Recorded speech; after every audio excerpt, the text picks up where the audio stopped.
So inside this box, I have the brand new and already sold out Puma Future Z 1.1 in the pre-release teaser colorway, where Puma seems to think that it's a great idea to come out with a brand new football boot, hype everyone up about it, and then not make it available for another month and hope that people are still interested by then.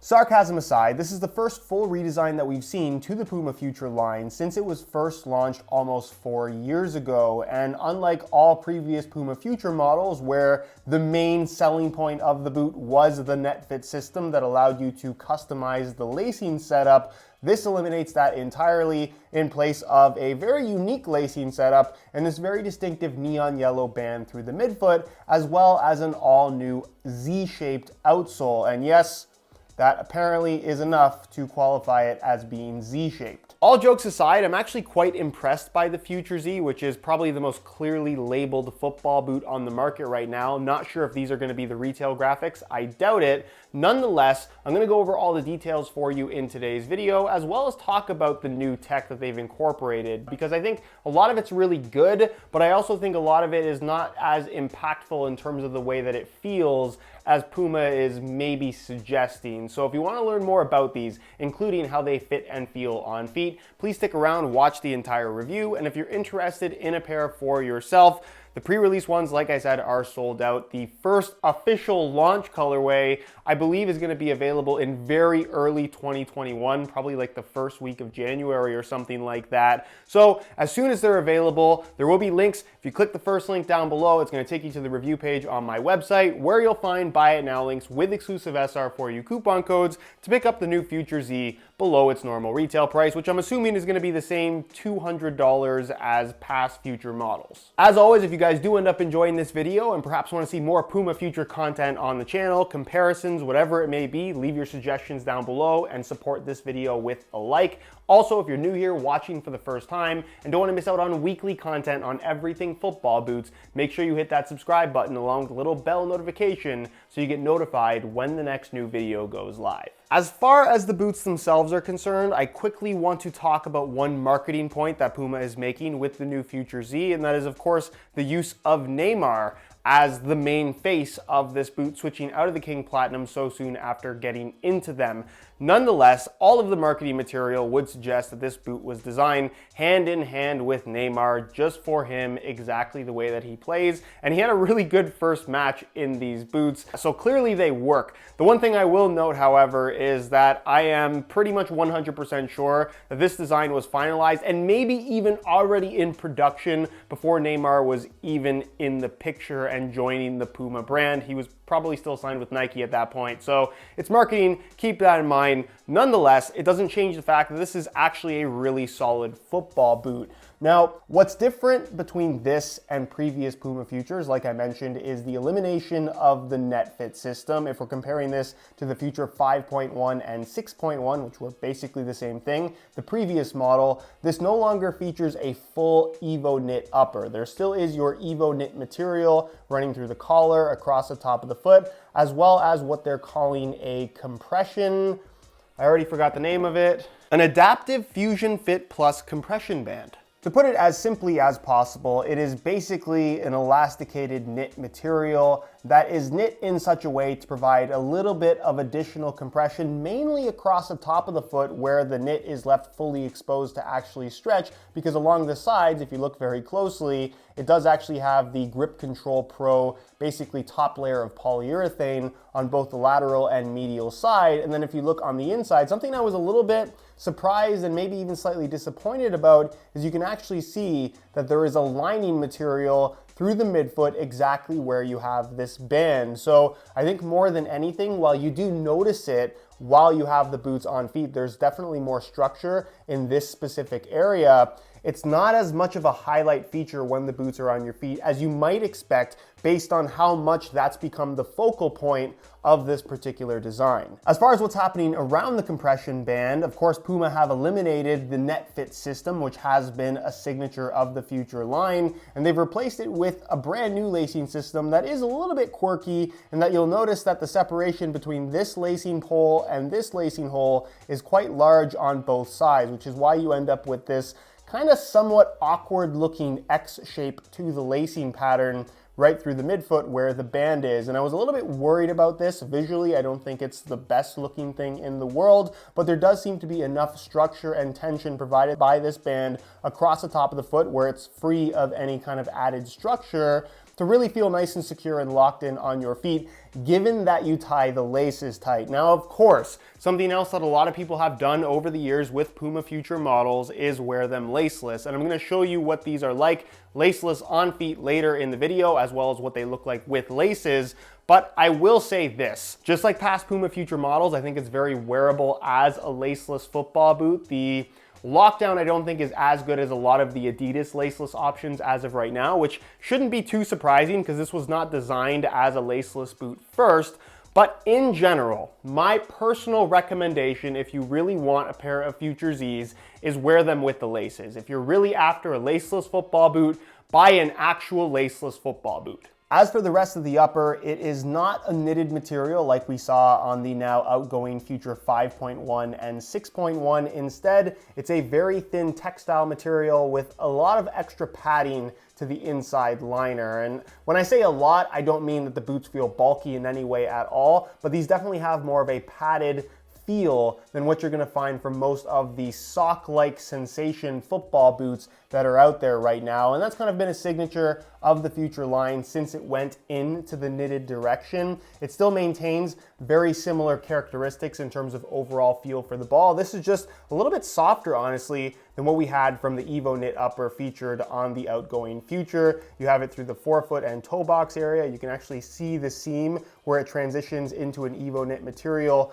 for, of course, this compression band. And then the rest of the heel is technically Evo Knit as well, but there's an internal structure here. It's not really super noticeable. Nonetheless, the boots feel super soft. This material requires no break-in time whatsoever. And if you're looking for a slightly more padded sock-like sensation, that's exactly the touch that you're gonna get from these. Moving to the rear, you will find that it does maintain a mid-cut design that is maybe a little bit more standard than past Puma Future collar designs have provided. I'm not sure if there's going to be a mid-cut and a low-cut version of the Future Z like they have done in the past. This to me just looks like there's going to be one version, and I would personally classify this as a low. This doesn't really provide any structure. I like the added detail of the extra texture right here. It makes it feel that much more rugged and durable, but the overall construction through the heel with the internal plastic heel counter, as well as the heel liner being this perforated kind of microfiber type material, a decent amount of padding as well. It's very similar to past Puma Future models if you wore those, and equally as comfortable, which I was quite happy about. And then as far as the insole is concerned, this has not changed from the outgoing Future 6.1 either. It is their nano grip technology, which, as you can see, has this kind of gray color to it. They're all about the same, and it has a little bit of a silicone type texture. It's a little bit grippy, but still kind of on the soft side. It does make a very subtle difference, and it's just better than a standard mesh on the lining material. And then of course the insole is made from a single layer of this black foam with some yellow perforated inserts through the forefoot and toe box, kind of mirroring the Z-shaped design of the outsole. As for the sole plate and stud pattern, aside from the very generous Z-shaped branding, what they also call a dynamic motion system right here on the midfoot area, it's actually a really nice redesign to past Puma Future models, where I didn't think that the sole plate they had previously was all that bad. I actually quite liked it, but this definitely feels like a nice improvement. Not only is it a little bit thinner feeling in terms of just being a little bit more connected to the bottom of the football boot, it seems to move a little bit more naturally with your foot as well. And in general, it just feels better to me. There's nothing that I would say is very distinctive about it in terms of how it's gonna feel versus a lot of other football boots, but it's stiff in the right spots, it's flexible in the right spots, and it doesn't feel uncomfortable in any way or awkward in terms of how it flexes. So in general, I'm a big fan of what they've done here. As far as the stud pattern is concerned, that too has been changed from past Puma Future models. It is still branded as FGAG, and they have taken into consideration rotational movements. There's a focus on agility. You can see the arrow sign, which looks like the Uno reverse card in my opinion, but all of the studs are kind of like these half circle shapes. So you have kind of the best of both worlds in terms of a conical edge to the stud and then a sharp bladed edge to the stud, where the idea is that you're going to get plenty of bite, but also have that freedom to twist and pivot no matter which part of your foot is in contact with the playing surface.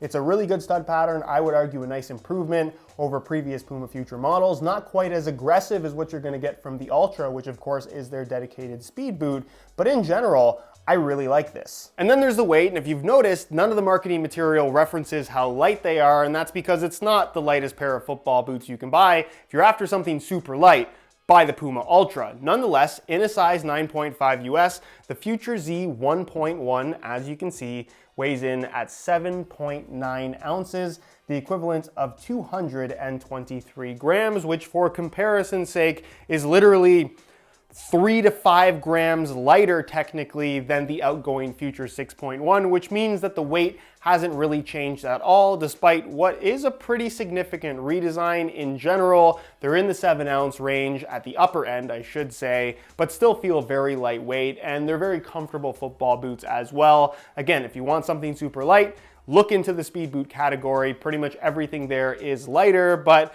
if you're not too picky about having a couple extra, I guess, grams on your feet, because I don't even want to say ounces, it's not that much, you won't have any issues with the Future Z. So here's a look at the Future Zs on feet, and you can see I've swapped out the stock white laces for some black reflective SR4U replacement laces, which are of course available at sr4ulaces.com, which allows you to very clearly see the unusual lacing setup that these have through the midfoot, where you just have this very big kind of X laid out across the band. And when you tie the laces, despite the lacing system looking a little bit weird and despite the band seeming like such a focal point of the overall design, the boots feel very normal. I guess that's the best way to describe it. If you've worn a pair of knitted sock boots of any kind, these are going to be pretty familiar. There's definitely some noticeable extra tension provided by this band through the midfoot, but in general, I would say that it's not nearly as structured as I was expecting it to be. You can tell there's something going on,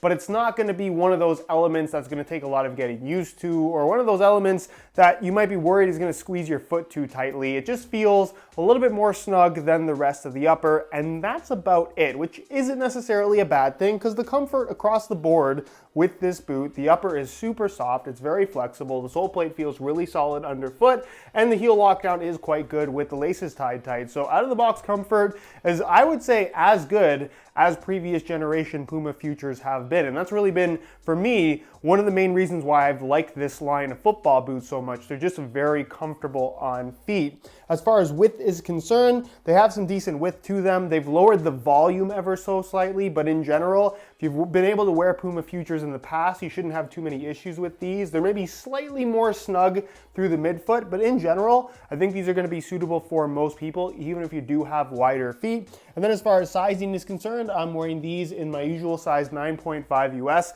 and they do seem to run about a quarter size long, certainly a little bit bigger than past Puma Future models have. So it's one of those things where it's kind of tricky. I think I could get away with wearing these in a 9, but they might be a little bit too tight. So staying true to size, if you don't mind that little bit of extra room, might not be a bad idea. But if you find that your boots are already maybe a little bit too big, going half a size down might not necessarily be a bad idea. And then as promised, here are the Future Zs being worn laceless, which does work. I think it's an improvement over the Future 5.1 and 6.1 in regards to the overall fit without any laces at all, just because they've changed the shape a little bit and decreased the overall volume. But in general, the lockdown, the responsiveness, the general performance characteristics, and I would even argue the comfort, just simply due to heel slippage, is far worse without laces rather than with them. But if you have a pair of Future Zs and you're curious what they feel like laceless, it's totally free to remove the laces. The one thing that I will mention is if you are wearing your boots laceless and you want that little bit of extra security, some grip socks are a great way to add that extra bit of lockdown. Of course, I'm wearing these with some matching neon yellow pure grip socks, which are the most affordable grip socks on the market at just $14.99 a pair. They're available in bright colors like this, as well as a wide variety of other ones at puregripsocks.com. So if you're interested in some grip socks for yourself, that will be linked down below. Otherwise, I don't think these are great laceless boots. So in conclusion, can I recommend the Puma Future Z 1.1? And the answer to that question is absolutely yes. What I think is a more important question is, should you be excited about the Puma Future Z 1.1? And the answer to that question is a little bit more complicated. I think if you've been a fan of the Puma Future line and you've been wearing either the Future 5.1 or 6.1, I think you'll mostly enjoy the upgrades that they've made to the Future Z, because despite being presented as a very different football boot with all of these new tech features, they don't end up feeling that different. This is kind of like a Future 6.1 that's a little bit thinner through the midfoot, is a little bit lower profile, fits a little bit more snug all the way through, and features an arguably improved sole plate and stud pattern. But other than that, it's a similar experience in terms of providing this very soft, kind of slightly padded sock-like sensation on your feet, something I've always been a big fan of with the Puma Future line, especially the EvoKnit 5.1 and 6.1, is how comfortable they are. And I'm very happy to report that the new Future Z feels pretty much equally as comfortable and arguably fits a little bit better. So in terms of overall improvement, I think they have improved the Puma Future with the latest generation despite eliminating the net fit system, but I don't think that they've done anything groundbreaking here despite what the marketing might suggest. Anyways guys, that's it for my review. Hopefully you enjoyed the video. If you did, be sure to support it with a like. Again, if you're interested in a pair of Future Zs once they actually become available, you can click the first link down below. That's going to take you to the review page on my website, where you'll find buy it now links with exclusive SR4U coupon codes, where you'll be able to pick them up below their normal retail price. If you have any questions, as always, leave them down below in the comment section and I'll do my best to get an answer out to you. If you're not subscribed to the channel already, make sure you hit that subscribe button along with the little bell notification so you get notified when the next new video goes live. You can find all my social media information linked down below in the description as well. And other than that, guys, thank you so much for watching and we'll see you in the next one.